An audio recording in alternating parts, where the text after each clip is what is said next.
आता त्या अहंकाराने अनात्म वस्तूला सत्ता कधी असेल? जर त्या पदार्थाला तुम्ही पाहत असाल, जर त्या पदार्थाला तुम्ही महत्व देत असाल, तर त्या पदार्थाला सत्ता आहे. तुम्ही जर त्याला पाहत नसेल किंवा तुम्ही त्याला महत्व देत नसेल, तर त्या पदार्थाला सत्ता आहे का? बरं, महत्व कधी देता?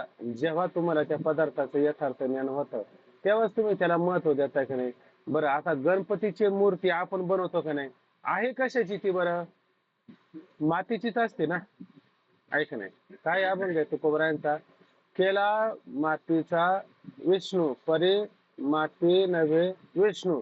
विष्णू केला मातीचा पशुपती परी मातीचं काय महती. शिवाची पूजा शिवाची पावे, माती माती माझी समावे. तुम्ही मातीपासून वाळूपासून शंकराची पिंड तयार केली का नाही? शंकराची पिंड तुम्ही तयार केली, बरोबर की नाही? मग त्या शंकराची पिंड तयार केल्याच्या नंतर त्याच्यातून काय होतं? त्याची पूजा आहे ती, त्याला ती पूजा पोचते आणि माती मातीमध्ये राहते का नाही? माती मातीमध्ये राहते. मग त्या मातीला महत्व कुठपर्यंत बरं? मातीवर रोज उठतो बसतो चालतो का नाही आपण? पण त्याची पिंड तयार केल्याच्या नंतर त्या मातीला महत्व येतं का नाही? महत्व येतं.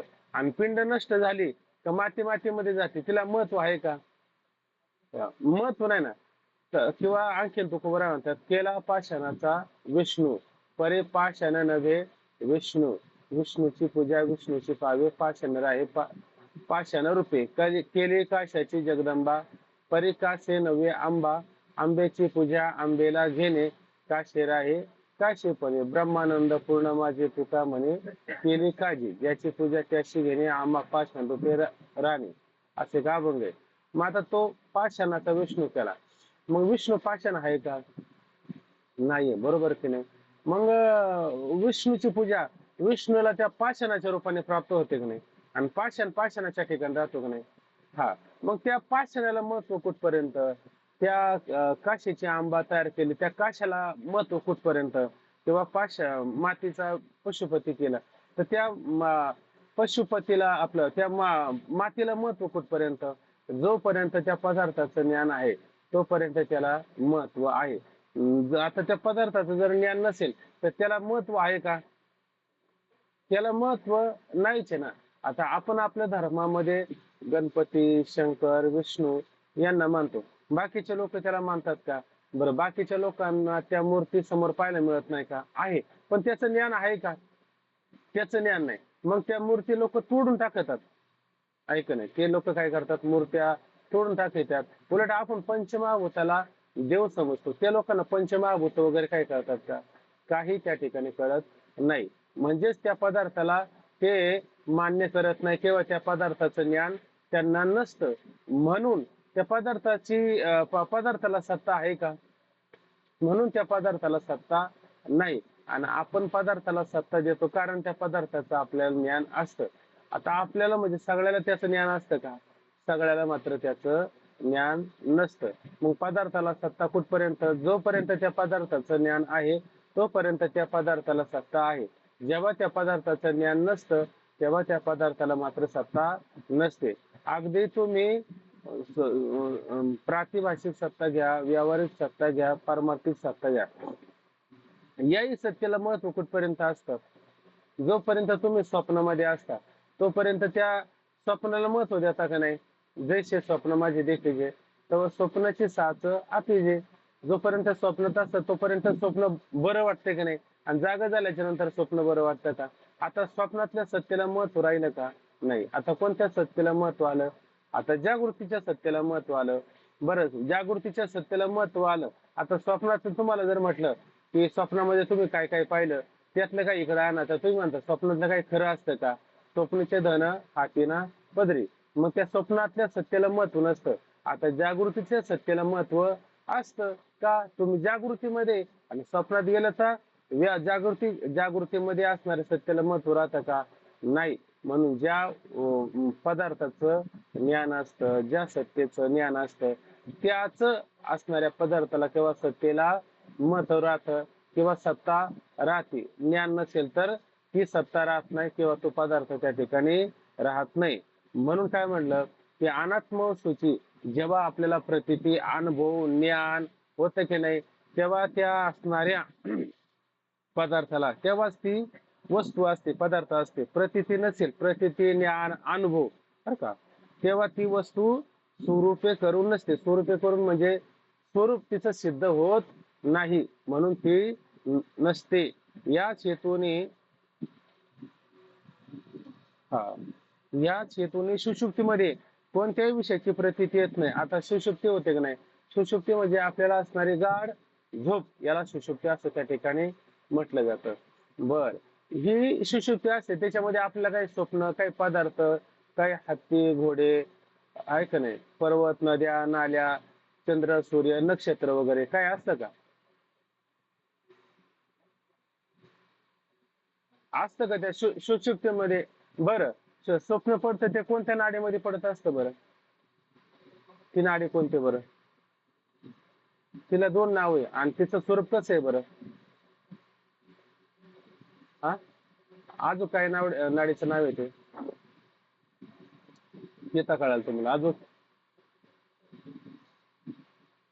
कुठं असते नाडी सांगा. नाडी कंठाजवळ आहे का नाही? कंठाजवळ नाडी असते. आणि केसाचा 100वा भाग, केसाचा कितवा भाग असतो? 100वा भाग. इतकी ती सूक्ष्म असणारी नाडी, तिला पुरीतच नाडी असं सुद्धा एक नाव आहे का नाही? पंचकर्णामध्ये त्याला हिता नाडी आणि विचारसागरामध्ये पुरीतच नाडी असे दोन नाव आलेली आहे. ती कंठस्थानी असते, केसाचा 100वा भाग म्हणून सांगतात. एवढी छोटी नाडी असते आहे का नाही? आता एवढ्या छोटी नाडीमध्ये पाचव्या तरंगामध्ये आपल्याला विचार पाहायचा आहे, त्याच्यामध्ये तुम्हाला काय काय पाहायला मिळलं?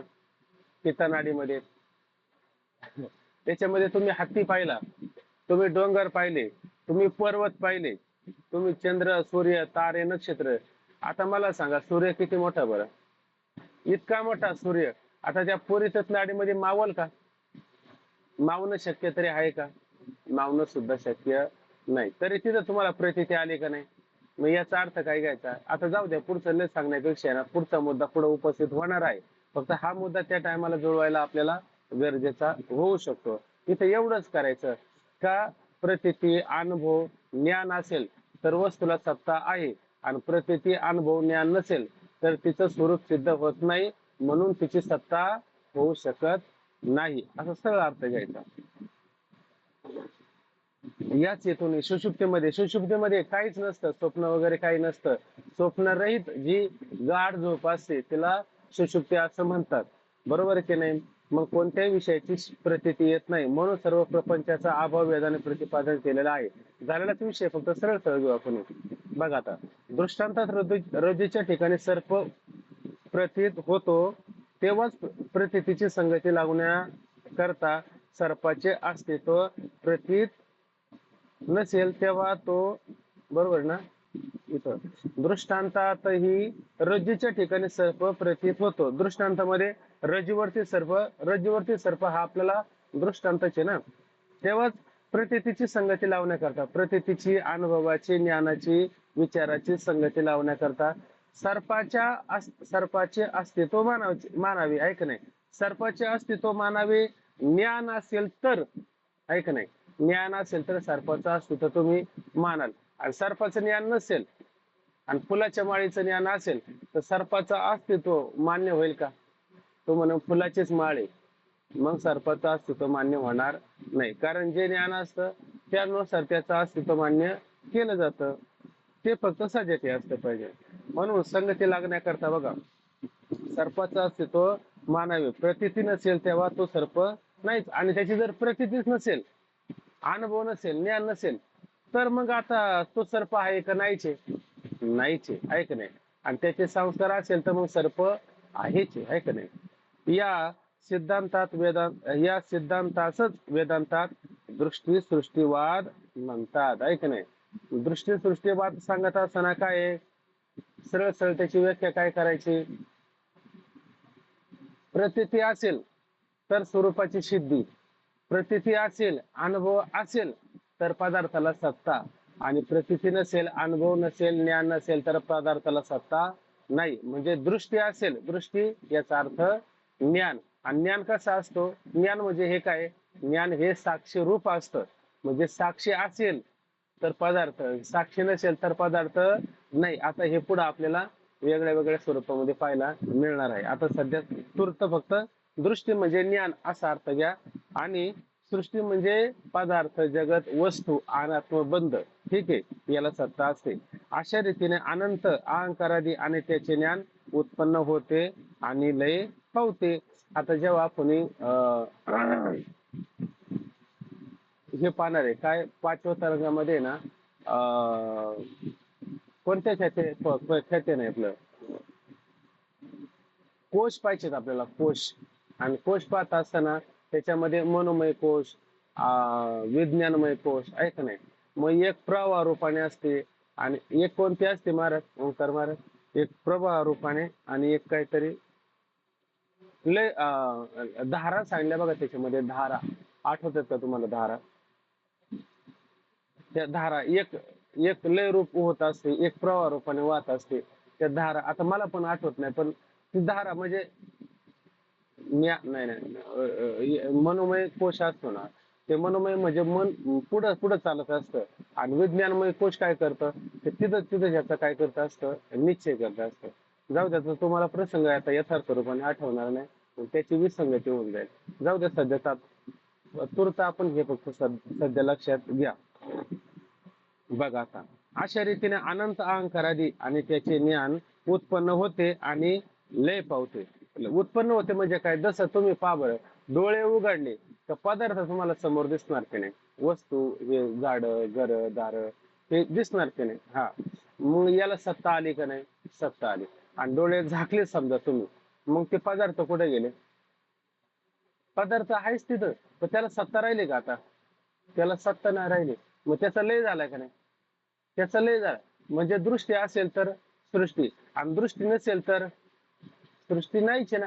असा सरळ मुद्दा उपस्थित होतो की नाही, सरळ मुद्दा उपस्थित होतो. बघा, अशा रीतीने अनंत अहंकार आधी, आता एक एक पदार्थ जगतामध्ये अनंत आहे का नाही, आणि त्याचे ज्ञान उत्पन्न होते आणि लय पावते. उत्पन्न होते आणि लय पावते. कसे उत्पन्न होते आणि कसे लय पावते. पदार्थ कधी उत्पन्न आणि लय होतो का, पदार्थ उत्पन्न नाही, लय पण नाही, तो जागेवरच नाही पदार्थ. पण तो उत्पन्न झाल्यासारखा आणि लय झाल्यासारखा होतो की नाही. कस काय उत्पन्न लय होतं, तुम्ही जेव्हा जेव्हा त्याला सत्ता देता तेव्हा तो पदार्थ उत्पन्न, आणि जेव्हा सत्ता देत नाही तेव्हा तो पदार्थ उत्पन्न होतो का किंवा लय पावतो का. डोळे झाकले म्हणजे पदार्थ नष्ट झाला असं होईल का. मांजर डोळे झाकून दूध पितं, नेहमी ऐकता त्याने, म्हणजे मग बाकीचे लोक सगळे नष्ट झाले का. आणि त्याने डोळे उघडून पाहिल्याच्या नंतर बघ सगळे लोक आली, असं कधी होतं का, असं कधी होत नाही. डोळे उघडले म्हणजे लगेच तुम्हाला सगळे पदार्थ पाहायला मिळतात, पदार्थाला सत्ता आली. डोळे झाकले म्हणजे पदार्थाची सत्ता नष्ट होते. असं त्या ठिकाणी अहंकारादी बंध उत्पन्न होतात आणि लय पावत असतात. अहंकारादी आणि त्याचे ज्ञान ज्ञान ही युगपत म्हणजे बरोबर उत्पन्न होतात, आणि युगपत म्हणजे लय पावतात. आता डोळे उघडले आहे का नाही, किती वेळाने तुम्हाला जगत दिसायला सुरुवात होतं, आणि डोळे झाकले म्हणजे किती वेळाने जगत नष्ट होतं. म्हणजे याला काय म्हणायचं, युगपत म्हणजे एकाच काळात आहे का नाही. म्हणजे प्रकाश झाला आहे का नाही, आणि अंधार बराच काळाने गेला, एक 2-3 तासापर्यंत अंधार कसा तरी जाऊ शकतो का, लगेच कसं जातो. अंधारा गुहेचा दृष्टांत माहितीये का नाही, त्या गुहेतला तो अंधार मानला होता. काही जरी झालं तर अनादी काळापासून मी या गुहेत राहत आहे, म्हणून आता प्रकाशाने इथं अतिक्रमण करू नये. आणि प्रकाशाने जर अतिक्रमण केलं तर मी काही केलं जाणार नाही आहे का नाही. काहीतरी युद्ध तरी करेल, काहीतरी मी त्याला प्रतिरोध करू शकतो असा अंधार म्हटला. पण जेव्हा प्रकाश त्या गुहेमध्ये शिरला, आणि प्रकाश गुहेमध्ये शिरल्याच्या नंतर अंधकाराने काही त्याला प्रतिबंध केला का, प्रकाश आल्याबरोबर अंधार नाहीसा झाला का. अंधार गोळेच्या इकडून प्रकाश जसा एका बाजू आपण गोळेतून दोघ जण प्रवेश करतो की नाही, दोघ जण, किंवा गोवा छोटी आहे समजा, असं लक्षात घ्या, गोवा छोटी आहे. मग जर तुम्ही असं चला, तुम्ही असं या आहे का नाही, म्हणजे काय होईल बरं, तुम्ही असं गेले का मग तो तसं जाईल, म्हणजे एकमेकाला काय अडचण येणार आहे का, नाही येणार. असा तो एक बाजूने प्रकाश गेला आणि एका बाजूने लगेच अंधार बाहेर आला आहे का नाही, आणि बाहेर तो उन्हामध्ये फिरू लागला, कोण, अंधार. असं होईल का. मग तो अंधार गेला कुठं, अंधार गेला कुठं, रजेवरला सर्प गेला कुठं, आणि परमात्म्यावरला आ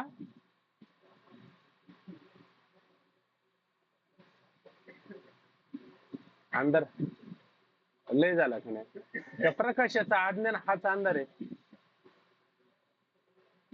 आत्मस्वरूपाचं अज्ञान आहे ना, आत्मस्वरूपाचा अज्ञान हाच अंधार आहे की नाही. आणि आत्मस्वरूपाचं ज्ञान हाच प्रकाश आहे, हे लक्षात घ्यायचं. पुढे आता तो मुद्दा उपस्थित होईल. असो. अहंकारादी आणि त्याचे ज्ञान हे युगपत म्हणजे बरोबर उत्पन्न होतात आणि युगपत लय पावतात. ज्या क्षणी अहंकाराधिकाचे ज्ञान उत्पन्न होते त्या क्षणी अहंकाराधिकाची उत्पत्ती होते.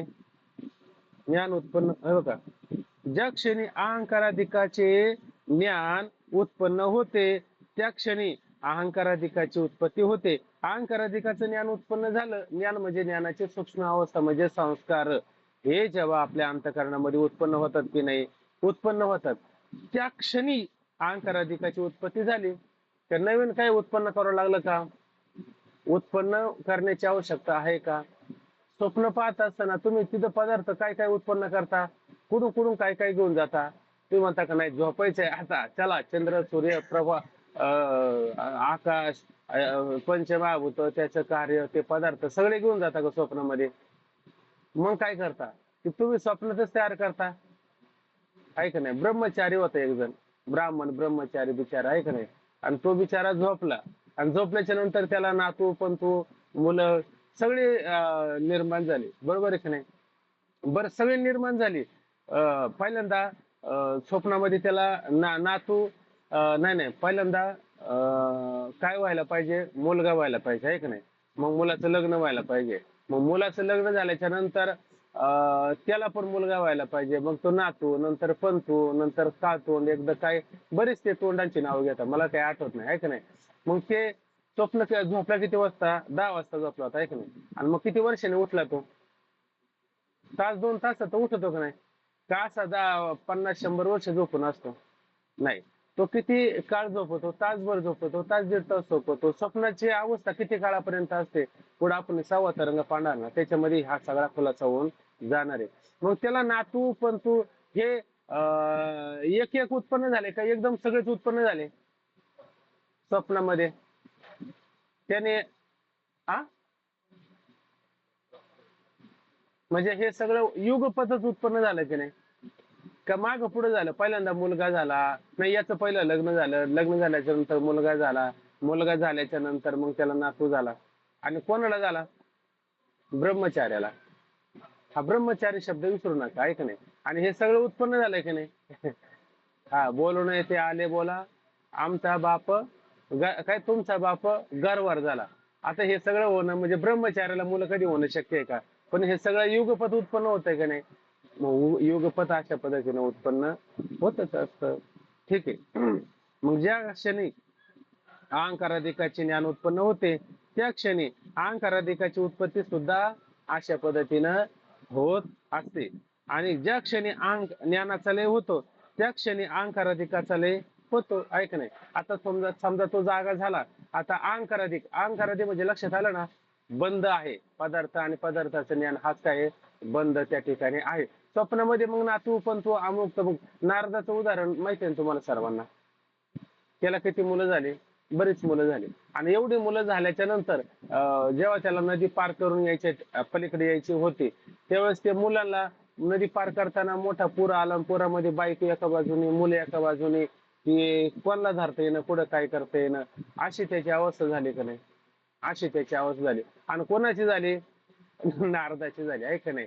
नारदाची झाली. आणि मग नारद रडू लागला. तेव्हा भगवंताने आले डोक्यावर हात ठेवलं, म्हणे नारद पाणी कुठे? नंतर म्हणला अरे मी तर पाणी आणायला आलो. म्हणे पाणी आणायला आलो आणि ते चुकल्यामुळे त्याला काय अशा पद्धतीने हे सगळं त्याने कल्पना अवेद्य, आहे का नाही, हे सगळं त्याने काय आपल्या कल्पनेने उत्पन्न केलं. आणि कल्पनेने ते सगळं कल्पना निवृत्त झाली आणि ते सगळं काय झालं, नष्ट झालं.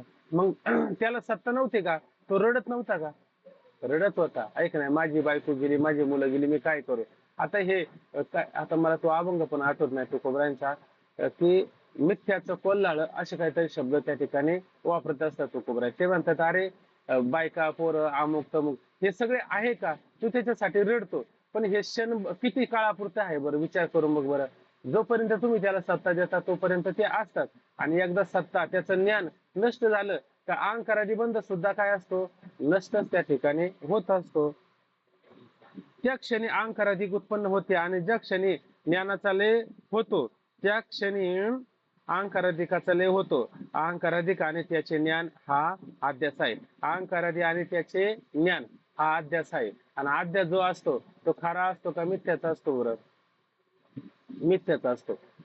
पण त्याला त्याला महत्व कुठपर्यंत, जोपर्यंत दृष्टी आहे म्हणजेच ज्ञान आहे तोपर्यंत तो अध्यास आपल्याला सत्य वाटतो, नाहीतर अध्यास म्हणजे मिथ्याच आहे. म्हणून अहंकाराचे बंध सुद्धा कसे झाले, मिथ्याच त्या ठिकाणी झाले. ते सरळ सरळ आहे. याचे विशेष विवेचन आणि रचने ख्याती सांगते वेळी करून तूर्त अध्यास संभवनीय आहे की नाही एवढाच प्रश्न होता. कारण पूर्व पक्षाने काय सांगितलं होता, अध्यासाची सामग्री सिद्ध होत नाही म्हणून अध्यास किंवा हा बंध तो मिथ्या नसून तो कसा आहे, सत्य आहे. आता सत्य आहे का मिथ्या आहे एवढाच आपला प्रश्न उरला होता आहे का नाही वादामध्ये. तर हा मुद्दा ह्या ठिकाणी सुटला की नाही, की अहंकारादी अनात्म वस्तू बंध त्या ठिकाणी सत्य नसून मिथ्याचा आहे. जर मला असं म्हणायचंय तो बंध जर सत्य जर असता, तुम्हाला ज्ञान असो नाही तर नसो, त्याचा लय झाला असता का? त्याचा लय झाला नसता. पण त्याचा ज्या अर्थी लय होतो आहे का नाही, त्या अर्थी त्याला स्वतंत्र सत्ता आहे का? त्याला स्वतंत्र सत्ता नाही. म्हणून तो सत्य मानण्यापेक्षा त्याला काय म्हणा, मिथ्याच म्हणा. मिथ्याच म्हणणं हेच त्या ठिकाणी संयुक्तिक होऊ शकतं. आता चला खाली पहा. आता मी परत इतका वेळ त्याच्यामध्ये घेतला आहे का नाही, म्हणून म्हटलं तुम्ही पाठ सांगा. आता खाली शंका पहा. आता अहंकार अधिक आणि त्याचे ज्ञान एका क्षणी लय पावतात हे म्हणणे बरोबर नाही. आता त्याच्यावरती ना पूर्व पक्ष आता थोडी काय करतो, शंका घेतो. इथं आता शंका शब्द आला की नाही, म्हणजे या पूर्व पक्षाने घेतलेली काही शंका आहे. आता तुम्ही काय म्हणता बाबा, की अहंकाराधिक आहे की नाही अनात्म वस्तू बंध वगैरे हे एका क्षणी लय पावतात आणि एका क्षणी लय पावतात आणि उत्पन्न होतात, हे जे तुम्ही म्हणताय की नाही हे मात्र तुमचं काय म्हणणं बरोबर नाही. का म्हणणं बरोबर नाही, त्याचं कारण तो असं सांगतो की त्या पदार्थाला स्वतंत्र सत्ता आहे का? नाही सत्ता. तुम्हाला ज्ञान असेल तर पदार्थाला सत्ता, आणि तुम्हाला ज्ञान नसेल तर पदार्थाला सत्ता नाही. मग ते पदार्थ स्वरूपे करून सिद्ध आहे का? सत्य आहे का? नाहीच आहे. तुमच्या ज्ञानावर पदार्थ अवलंबून आहे. बरोबर आहे का नाही? ज्ञानावर पदार्थ. जसं उदाहरण द्यायचं झालं तर ते प्रोजेक्टर पाहता का नाही आपण, मागे तुम्हाला उदाहरण देऊन सांगितलं आहे का नाही, ते एक रेड फ्लेम वगैरे असते, तो मागून प्रकाश असतो तो पडद्यावर पडतो. बरोबर आहे का नाही? आता तो प्रकाश असेल तर ते चित्र पडद्यावर येतील आणि प्रकाश नसेल तर चित्र पडद्यावरती येतील का? येणार नाही. असं सरळ सरळ अर्थ आहे का नाही? मग आता हे पदार्थ तुम्ही काय सांगता, नाहीच आहे. मग नसलेले पदार्थांना सत्ता कशामुळे? साक्षीमुळे. ऐक नाही, साक्षी असेल तर सत्ता, साक्षी नसेल तर सत्ता नाही. मग अहंकारादी बंध सुद्धा कसे साक्षीच्या सापेक्षच आहे का नाही? का साक्षीला सोडून आहेत? साक्षीला मात्र सोडून नाही. असा आता तो मुद्दा उपस्थित करणार आहे. पाहता आता अहंकारादी आणि त्याचे ज्ञान एका क्षणी लय पावतात हे म्हणणे बरोबर नाही. कारण वेदांत मतात अहंकाराधिक साक्षी भाष्ये आहेत. ऐक नाही, अहंकाराधिक काय सांगले त्याने? साक्षी भाष्ये. म्हणजे त्याचं प्रकाशन कोण करतो? पदार्थाचं प्रकाशन पदार्थ स्वतः करतो का तो साक्षी करत असतो? आहे का नाही? तो त्या पदार्थाचं प्रकाशन करणारा कोणी? साक्षी. म्हणून त्या पदार्थांना अहंकारादी अनात्म वस्तूला त्या ठिकाणी सत्ता असते आणि साक्षी नसेल तर सत्ता नसते. म्हणून हे सगळे पदार्थ कसे झाले आता अहंकारादी अनात्म बंध वगैरे हे सगळे साक्षी भाष्य झाले ना, हे सगळे साक्षी भाष्य झाले. आता पूर्वी जशी शंका केली का नाही त्यांनी, आता पूर्वी त्याला आपण समजून सांगितलं होतं साक्षी त्याचं स्वतंत्र प्रकाशन करतो का वृत्तीच्या सापेक्ष करतो? हाय का नाही? एवढं एवढं त्याला समजून सांगितलं तरी पण तो तसंच वागतो की नाही आता? हाय का नाही? त्याला काही पनिशमेंट वगैरे करायचे का? नाही लक्ष देत. चला आता असू दे. वेदांत मतात अहंकाराचे साक्षी भाष्य आहेत म्हणून अहंकाराचे ज्ञानही साक्षी भाषेच आहे. म्हणून अहंकाराचे ज्ञान सुद्धा कसे, ते पदार्थ त्या वस्तू सगळे कसे साक्षी भाष्यच आहे. बरं साक्षी भाष्य कसं आहे? कोणत्या काळात त्याचा बाध होतो का साक्षीचा? अहो स्वप्नामध्ये गेला तरी स्वप्नाचं प्रकाशन करतो, जागृतीमध्ये असलं तरी जागृतीचं प्रकाशन करतो, आणि सुषुप्तीमध्ये असतो तिथं काही पदार्थ वगैरे आपलं तिथं ज्ञानेंद्रिय वगैरे अंतकरण काय आहे का ओंकार महाराज? नसतं, आहे का नाही? आणि मग त्याचं ज्ञान कोण करून देतो? मी सुखाने झोपलो होतो तोच करून देतो ना, साक्षीच आहे का नाही? म्हणजे तिन्ही काळामध्ये साक्षी आहे का नाही? तिन्ही सत्तेमध्ये साक्षी आहेत का नाही? तिन्ही अवस्थेत साक्षी आहे का नाही? तिन्ही अवस्थेमध्ये साक्षी आहे. मग साक्षी कसं झाला? त्रिकाल बाधित झाला, म्हणजे तिन्ही काळामध्ये त्याचा बाध होत नाही. आणि अनात्मवस्तू हे सुद्धा कसे आता पूर्व पक्षाच्या म्हणण्यानुसार साक्षी भाषा आहे का नाही? मग तुमचं साक्षी जर त्रिकाला बाधित असेल तर ह्या अनात्मवस्तू सुद्धा कशी झाली मग आता? मग त्याचा नाश तुम्ही कसा म्हणता? मग सांगा ना, तुमच्या म्हणण्यानुसारच सांगा. आता तुम्ही साक्षी त्रिकाला बाधित सांगता की नाही, आणि आता अनात्म वर्ग सुद्धा कसा झाला? हा सुद्धा त्रिकाला बाधित झाला. साक्षीचा तिन्ही काळामध्ये बाध होत नाही, आणि अनात्म बंधाचा तिन्ही काळामध्ये बाध होईल का? बाध होणार नाही. मग बंध सत्य का मिथ्या? सत्य आहे का नाही? आणि सत्य पदार्थाची ज्ञानाने निवृत्ती होते का कर्माने निवृत्ती होते?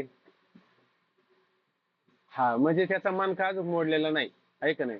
त्याचा मनका मोडला असता तर त्याने हालचाल नसती केली, पण त्याचा मनका अजून मोडलेला नाही, आहे का नाही? तरी तो हालचाल अजून करतोय. पहा आता खाली वेदांत मतात अहंकाराची साक्षी भाषा आहे, म्हणून अहंकाराचे ज्ञानही साक्षी भाषा आहे. साक्षी नित्य ज्ञानरूप आहे. नित्य ज्ञानरूप आहे. नित्य म्हणजे ज्याचा कोणत्याही काळामध्ये बाध होत नाही, म्हणजे तिन्ही काळामध्ये बाध होत नाही, तो कसा आहे? त्रिकाला बाधित आहे. मग साक्षी नित्य ज्ञानरूप आहे. आणि सगळे अनात्म वस्तू सुद्धा कसे आहे? साक्षी रूप आहे, ऐक नाही? म्हणून ते पदार्थ सुद्धा कसे झाले? त्रिकाला बाधित झाले, हेच त्याला सांगायचे. असे विषय निरूपणामध्ये सांगितलेले आहे, ऐक नाही? आता पुढे पहा, साक्षी ज्ञान जर विषय निरूपणामध्ये विषय झाला का नाही आपला? अहो, पहिल्यांदा अधिकारी, नंतर विषय. इथं विषयाचं वर्णन करताना वर्ण आलं का नाही? पातंजली मताप्रमाणे देवाच्या ठिकाणी पंचक्लेश वगैरे, आहे का नाही? आणि मग पुढे विचार करता असताना तिथं मग सगळे आपलं ते अंतकरणात असणारे सुखदुःखाच्या ज्ञानाचा सुखदुःखाच्या ज्ञानाचा संकर वगैरे, आणि तो होऊ नये म्हणून साक्षी एक का अनेक मानायचे?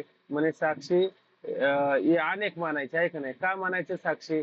कारण प्रत्येक अंतकरणाच्या ठिकाणी असणारे सुखदुःखाचं ज्ञान त्याचं प्रकाशन करणारा साक्षी प्रत्येक अंतकरणाच्या ठिकाणी एक एक म्हणलं तर साक्षी अनेक व्हावा लागेल, आहे का नाही? असं विषय वर्णन सुरू झालं. नंतर त्याला सांगितलं, त्याचं खंडन करत असताना, जाऊ दे आता पुढचा मुद्दा नाही सांगत, पण हा विषय निरूपणामध्ये विषय आलेला होता.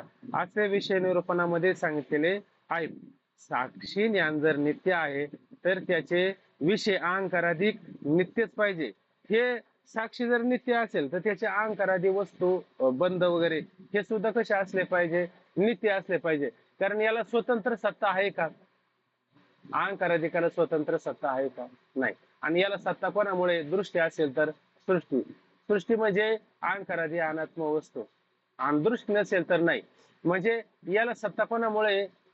दृष्टीमुळे, म्हणजे ज्ञानामुळे, म्हणजे साक्षीमुळे सत्ता, आहे का नाही? म्हणजे हे पदार्थ कसे झाले आता? हे पदार्थ पण साक्षी भाषेत झाले ना. त्या साक्षीला सोडून ते राहतात का? साक्षीला सोडून राहत नाही. म्हणून हे पदार्थ सुद्धा कसे झाले? साक्षीच झाले. तर त्याचे विषय अहंकाराधिक नित्यच पाहिजे. त्याचा उत्पत्ती लय म्हणणे संभवत नाही. म्हणून ते अहंकाराधिक अनात्म वस्तू यांची उत्पत्ती लय तुम्ही असं म्हणता, पण यांची उत्पत्ती लय म्हणायचं काय कारण शिल्लक राहिलं का? आता शिल्लक राहिलं नाही, बरोबर आहे की नाही? कारण तुम्ही जोडून कुठून घेतलं? साक्षीला जोडून घेतलं ना. तुम्ही जोडून कशाला घेता? साक्षीला जोडून जर घेता असेल, मग त्या साक्षी जर नित्य असेल, साक्षी कधी उत्पन्न कधी लय असं झाला का कधी? बरं, साक्षीचा उत्पत्ती लय संभवत नाही. मग अहंकारादी वस्तूचा उत्पत्ती लय कसा संभवल बरं? त्याचाही उत्पत्ती लय संभवत नाही, असं त्या ठिकाणी पूर्व पक्षाने सांगून दिलं. आता त्याचं समाधान वेदांती मते करतात. खाली पहा, अहंकाराधिकाचे ही वृत्तीच्या साह्यानेच साक्षी प्रकाशन म्हणजे ज्ञान करून देतो, साक्षात नाही. बघा आता काय त्याला मागं सांगितलं होतं की बाबा तू सगळे पदार्थ साक्षी साक्षी साक्षी भाष्य म्हणतो. साक्षी म्हणजे त्या पदार्थाचं प्रकाशन करणारा साक्षी आहे, म्हणून ते पदार्थ कसे आहे? साक्षी भाष्य आहे, आहे की नाही. पहिल्यांदा तो साक्षी भाषे विषय निरूपणामध्ये मानत नव्हता, साक्षीच मानत नव्हता, परंतु तो साक्षी मानला, आहे की नाही. आणि साक्षी भाषे शब्दाचा अर्थ काय केला की त्या पदार्थाचं साक्षी प्रकाशन करून देतो, म्हणून त्याला साक्षी भाषा असं म्हटलं जातं, आहे की नाही. आणि तो साक्षी सांगत असताना साक्षी एक का अनेक, तो साक्षी अनेक पण त्या ठिकाणी मानायला सुरुवात केली, आहे की नाही. परंतु आम्ही काय सांगितलं, जसं आकाश कसं असतं एकच असतं, पण अनेक घट ठेवले आणि अनेक घटामध्ये आलेलं जे आकाश आहे ते आपल्याला घटाच्या सापेक्ष वेगवेगळं वाटतं. आता आकाश वेगळं आहे का आकाश एकच आहे? आकाश मात्र त्या ठिकाणी एकच आहे. हे तुला सिद्ध करून दिलं का नाही? हे तुला आम्ही सिद्ध करून दिलं. आणि तो साक्षी, तू सांगतो तू स्वतः प्रकाशन करणार आहे, स्वतः साक्षी कसा प्रकाशन करेन बरं? म्हणजे तुला उदाहरण देऊन सांगितलं का नाही, राजसत्ता आहे आणि त्या राजसत्तेचं नियमन करायला कोणीतरी व्यक्तीची आवश्यकता आहे की नाही. एकटा राजसत्तेचं बरं प्रधानमंत्री मोदी झाले, आहे का नाही, आणि ते एकटेच गादीवर बसले, त्यांची सेवा करायला मागं पुढं पाहिला त्या राजदरबारामध्ये आणि कोणीच नाही, मग ते राजसत्तेचं नियमन होईल का? नियमन होणार नाही ना. कोणीतरी व्यक्ती पाहिजेच का नाही, त्याचे प्रकार करून ठेवा लागेल, त्याचे विभाग करून ठेवा लागेल, तरच ही राजसत्ता चालू शकते, नाही तर राजसत्ता चालेल का? राजसत्ता चालणार नाही. तसं साक्ष आहे, पण साक्षीला प्रकाशन करण्याकरता वृत्ती कोणती आहे आता? बस समजा सुखाची वृत्ती आली तर साक्षी काय करणार बरं? सुखाचं प्रकाशन करेल. आणि दुःखाची वृत्ती उत्पन्न झाली तर साक्षी काय करणार बरं? सुखाचं प्रकाशन करेल का दुःखाचं प्रकाशन करेल? दुःखाचं प्रकाशन करेल. जशी तुमची वृत्ती उत्पन्न होते, जसं प्रोजेक्टर पाहिलं का नाही, प्रोजेक्टर मध्ये समजा हाणामारीची चित्र समजा त्या ठिकाणी समोर आले, तर तो मागचा प्रोजेक्टरचा प्रकाश आहे, तो पडद्यावरती कोणते चित्र दाखवेल? हाणामारीची चित्र दाखवेल ना, आहे का नाही. आणि तिथं त्या रील मध्ये समजा नृत्य म्हणा, नाचणं म्हणा, असं जर असेल तर त्याचे प्रकाशन नाचतानाच ते दाखवेल ना तिथं, का वेगळं दाखवेल? वेगळं मात्र दाखवणार नाही. जसं आपल्या अंतःकरणामध्ये सुखरूप वृत्ती झाली तर साक्षी काय करतो?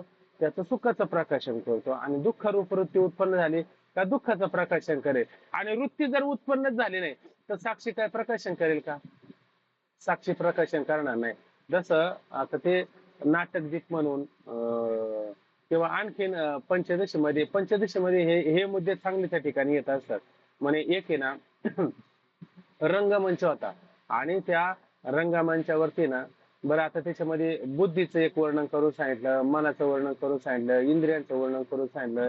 इंद्रिय त्या ठिकाणी काही प्रेक्षकाच्या रूपाने असतात, बुद्धी ही नटीच्या रूपाने असतात, असं वर्णन करून सांगितलं. माझ्या आता काय फक्त लक्षात नाही, फक्त आता सध्या असं थोडक्यात समजून घ्या.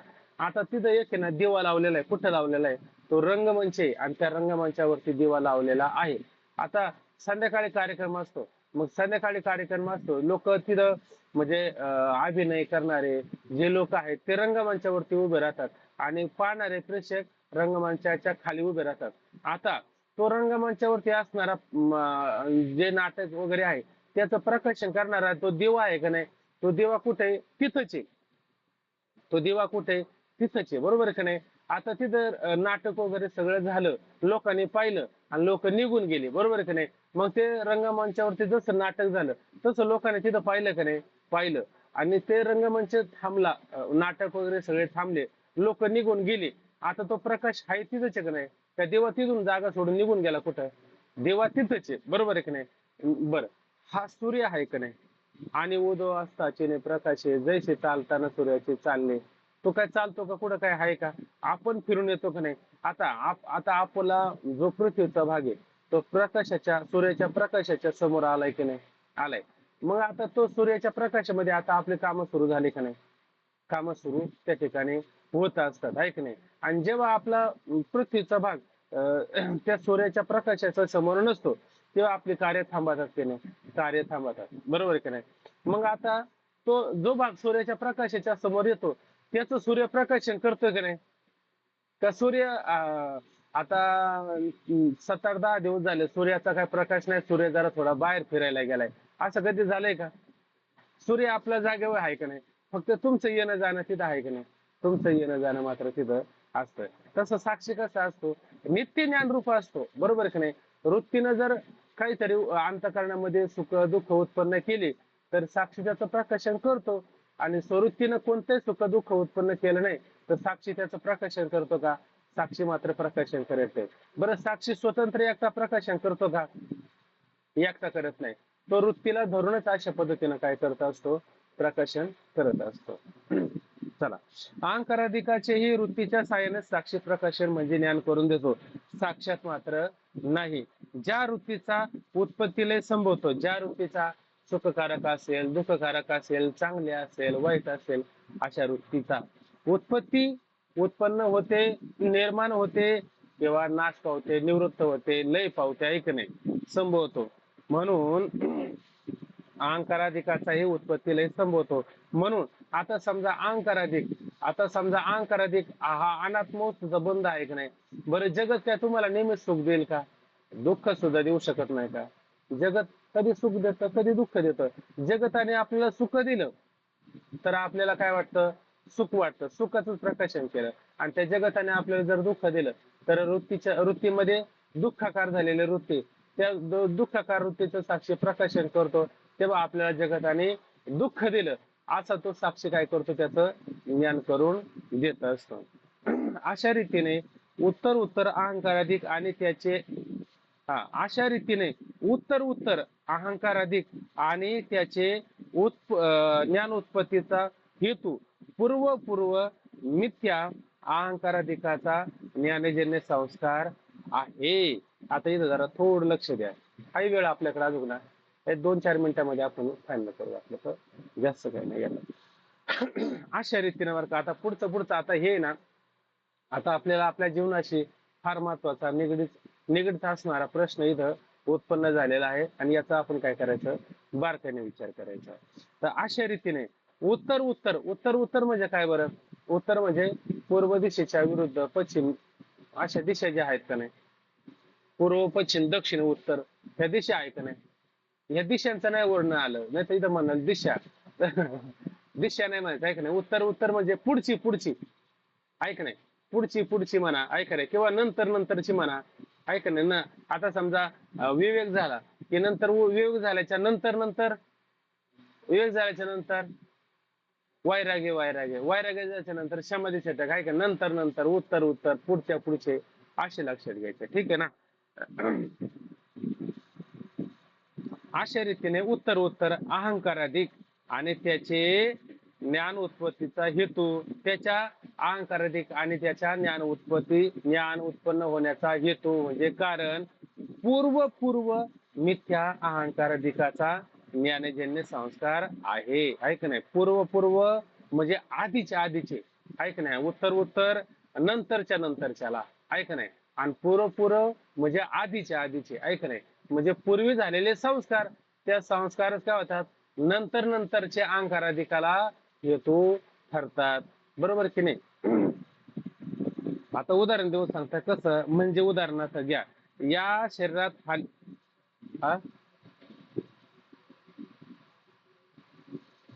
मागल घ्या, आधीचे घ्या, नंतरचे घ्या, तुम्हाला जिथं जोडायचे तसे घ्या. ऐक नाही, अहो मागचेच संस्कार आहे, मग पुढे चालले. ऐक नाही, आमच्या वडिलांची माझ्या वडिलाची मिराशी ग देवा तुझी चरण सेवा पांडुरंगा. आता ही परंपरा कुठून चालत आली? माझ्या आजोबांनी केली. ऐक नाही, माझ्या आजोबाच्या आजोबाने काय तुम्हाला घ्यायचं करून घ्या. तिथून आमची ही परंपरा चालत आली की नाही. म्हणजे आमची परंपरा कधीची? फार पूर्वीची. ऐक नाही, पूर्वपार चालत आलेली आहे, असं लक्षात घ्या ठिकाणी. म्हणजे या शरीरात हल्ली जो अहंकाराधिक सर्व जगताचा अध्यास होत आहे त्या पूर्व शरीराच्या ठिकाणी झालेला मिथ्या अहंकाराधिक जगताच्या ज्ञानाचा संस्कार आहे. आता पाप तुकोबराय म्हणतात की नाही, भोगा कळो येते मागील ते जन्म. मागच्या जन्मात तुम्ही काय केलं? तुमच्या भोगावरून तुम्हाला कळतं की नाही? म्हणजे बर, मग त्याच्या मागच्या जन्मात तुम्ही काय केलं? त्याच्या मागच्या शरीरातल्या भोगावरून कळून येईल. त्याच्या मागच्या शरीरात तुम्ही काय केलं? त्याच्या मागच्या शरीरात कळून येईल, आहे की नाही? आणि असं आपल्याला कळतं की नाही? किंवा उदाहरण द्यायचं, तिळे पुन्हा साचा पडे तरीच हे बहुत जन्मीचे जोडे नाम तुझे वाचेशे आतोडे समागम घडे संतांचा ऐक नाही तेव्हा बहुत जन्मित संत म्हणतात की नाही आम्ही अनेक अनेक जन्म काय केलेलं आहे बहुत सुकृताची जोडी म्हणून विठ्ठली आवडी किती सुकृत आहे बहुत ऐक नाही म्हणजे अनेक जन्म ऐक नाही किंवा ज्ञानोबरायांची ओवी बघा ते म्हणले तया फळाचे हे महादीप पातली प्रभू माझ्या सत्यत्वाचे तप वाचा केली बहुत कल्प तया फळाचे हे महादीप पातली प्रभू म्हणजे अनेक अनेक जन्म सत्य बोललो पुण्यकर्म केलं ऐक नाही आणि त्याचं फळ आज मला महादीप हे गीता काही सामान्य दीप आहे का महादीप ऐक नाही याला आम्ही हात घालत आहोत असं म्हणतात म्हणजे अनेक जन्मामध्ये पुण्य केलं तर तुम्ही काय कराल बरं या जन्मामध्ये पुण्यच करणार का नाही आणि जर तुम्ही अनेक जन्मामध्ये पाप केलं तर ह्या जन्मात तुम्ही काय कराल पापच करणार की नाही म्हणजे तुम्ही पाप कर्म करता याचा अर्थ संस्कार कुठे आहे तुमचा मागच्या जन्माचा संस्कार आहे का नाही मागच्या जन्माचा जसं तुकवऱ्या म्हणतात की बघा ते प्रेमने सांगता बोलता दाविता अनुभव चित्ता चित्त जाणे कासवीचे बाळ वाडे कृपा दृष्टी दुधानाय भेटी अंगसंगे त्याच्यानंतर पुढचं चरण आलेले ते घ्यायचं आपल्याला की सर्पाला पिल्ल झाली का नाही पिल्ल पुढचे चरण आहे बघा आठवत असेल तर सर्पाला पिल्ल झाले का नाही मग त्याला जन्माला आल्याच्या नंतर म्हटलं का कोणी जा आणि बिळामध्ये जाऊन लप असं म्हटलं का त्याचा संस्कार त्याला असतो की नाही बरं समजा एखादं मूल जन्माला आलं तर त्या जन्माला आलेल्या मुलाला सांगावं लागत का स्तनपान कर तर त्याचा संस्कार पूर्वीचा आहेच की नाही पूर्वीचा संस्कार त्याला तशा पद्धतीनं असतोच आहे की नाही त्याला नवीन सांगावं लागत का नवीन मात्र अशा पद्धतीनं सांगावं लागत नाही म्हणजे पूर्व पूर्व आधी आधी ज्या ज्या जन्मामध्ये जो जो संस्कार आहे तोच संस्कार काय होतो पुढच्या पुढच्या जन्मामध्ये अशा पद्धतीनं चालत येत असतो म्हणजे या शरीरात हल्ली जो जो अहंकाराधिक जगताचा अध्यास होत आहे त्यात पूर्व शरीराच्या ठिकाणी झालेला मिथ्य अहंकारादी जगताचा ज्ञानाचा संस्कार ऐक नाही शेवटी कारणत्व कशाला येतं ज्ञानाला येतं का संस्काराला येतं कारणत्व संस्काराला शेवटी त्या ठिकाणी कारणत्व येत असतं पूर्वजन्मात जो अध्यास झाला त्यास कारण आता बघा पूर्वजन्मामध्ये जो अध्यास झाला ऐक नाही अध्यास म्हणजे काय लक्ष झालं की नाही पदार्थ आणि पदार्थाचं ज्ञान ऐक नाही हाच काय असतो त्या ठिकाणी अहंकारादी अध्यास असतो पूर्वजन्मात जो अध्यास झाला त्याच कारण त्याच्या पूर्वजन्मातील मिथ्या अहंकारादी ज्ञानाचा संस्कार होय आता सरळ सरळच मुद्दा आहे त्याला काही जास्त विस्तार करायची आवश्यकता नाही हे होय या प्रकाराने पूर्व मिथ्या अहंकाराधिकाचा ज्ञानजन्य संस्कार उत्तर उत्तर अहंकाराधिकाच्या अध्यासास म्हणजे भ्रमास ऐक नाही काय आहे हेतू आहे कारण आहे म्हणजे मागच्या जन्माचा संस्कार या जन्माचा संस्कार पुढच्या जन्मात बरं आता हे कुठपर्यंत चालणार बरं हे कुठपर्यंत चालणार आहे जोपर्यंत प्रकाश येत नाही तोपर्यंत अंधकाराची परंपरा चालूच आहे का नाही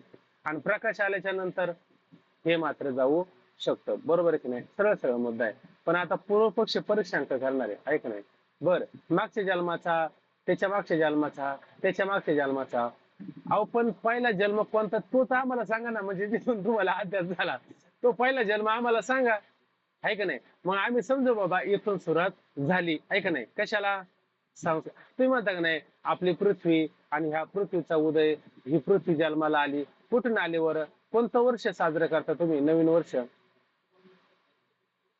आहे का नाही 1 जानेवारीला तुम्ही नवीन वर्षाची नवीन वर्ष साजरं करता का मग कधी करता गुढीपाडव्याला म्हणजे इथं पृथ्वीचा जन्म झाला पृथ्वी उदयाला आली असं म्हणताय की नाही हा असं काहीतरी तुम्ही सांगता का नाही एखादं उदाहरण मग तसं आम्हालाही सांगा ना की पहिल्यांदा मनुष्याचा जन्म कसा झाला आम्हाला इथून सांगा ना पहिल्यांदा आहे की नाही मग म्हणे आम्ही भागवत पाहतो ना भागवतामध्ये आम्हाला कळालं ना कशी सृष्टीची उत्पत्ती झाली आहे की नाही मग भागवत काय भागवत फक्त समाधान तुम्हाला तात्पुरतं करतं पण भागवतामध्ये सगळा मुद्दा असं सांगितला का नाही हे भागवतापेक्षा पुढचं गण आणि तत्वज्ञान असतं आहे का नाही म्हणून आता काय करायचं की उद्या आता याचा सुद्धा आपल्याला निराश झाला पाहिजे बरोबर आहे की नाही बरं रजेच्या ठिकाणी सर्प कधी उदयाला आला बरं रजेच्या ठिकाणी सर्प त्यावेळेस आहे का नाही आणि संस्कार नव्हते तेव्हा ते आले का उदयाला नाही आले आहे की नाही मग जोपर्यंत अंतःकरणामध्ये संस्कार आहे तोपर्यंत हे जगत आहे का नाही? आणि संस्कार नसेल तर जगत आहे का? जगताला सिद्धी तरी होईल का? होणार नाही, आहे की नाही? याचा विचार आपण काय करू आता? हा. बोला.